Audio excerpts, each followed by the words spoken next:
তবে আমার এলাকায় আমি বলে আসছিলাম যে কিছু লোক আছে অনেক সময় যে জায়গায় যায় কিছু পয়সা করে থাকলে একটা করে বিয়ে করে আসে, আর এই উনারে দেখলাম যে উনি যে জায়গায় গেছে মোটামুটি জমি জমার মালিক হয়ে আসছে।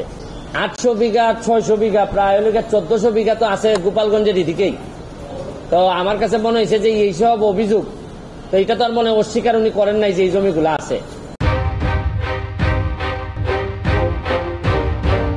ব্যাপারে আমরা সম্পদের হিসাব দিয়ে আমরা ইন্টারভিউ দেই, তো উনার সম্পদের ফিরিস্তি এত বড় যে কোনটা আগে বলবো কোনটা পরে বলবো এটা আমার মাথায় ধরে না। তারপর দেখলাম যে আর একটা বিষয় কি, যে একজন আইজিপি মহোদয় উনার যদি এত সম্পদ হয়, পরে বৈধ অবৈধের প্রশ্ন। উনার 34 বছরের লাইফে উনার বেতন সহ হওয়ার কথা 1,74,00,000, প্রায় 1.25 কোটি। কিন্তু 1.25 কোটি তো উনার বেতন টেতন মিলে আর উনার মেয়ে আর বউ মিলে মাশাল্লাহ প্রায় কয়েকশো কোটি। দুদক আল্লাহ মাহফুজ জানে নিজে স্টার্ট তো নিতেই পারে না, ধাক্কায় ধাক্কায় স্টার্ট হয় না।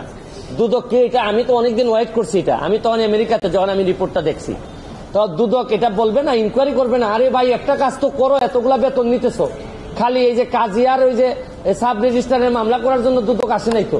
আর বড় জিনিস দেখলেই দুদক চুপসে যায়। আর আইজিপি মহোদয় এত সম্পদ বানাইলে হয় কি জানেন, কোন জায়গায় অশনি সংকেতটা, কোন জায়গায় অশনি সংকেত হচ্ছে কি, তাহলে যারা পরবর্তী আইজিপি মহোদয় যারা আছেন, পরবর্তীতে যারা আসবেন, তারা হয়তো ভাবতেছেন যে মডেল ক্যারেক্টার আমাদের কে হবে। যারা অসৎ হবেন তারা তো বেনজির সাহেবকে ধরে নেবেন যে উনি হচ্ছেন কি আমাদের আদর্শ। তাই উনি যদি আদর্শ পরেররা ধরে নেয়, তাহলে এরাও 800, 900, 1000 করে বিঘা কিনা লাগবে। তারপর আসতেছেন নিচের যারা আসতেছে, যারা অসৎ, এর মধ্যে অনেক সৎ অফিসার আছেন, তারা কিন্তু অনেক বেশি ফ্রাস্ট্রেটেড হবে।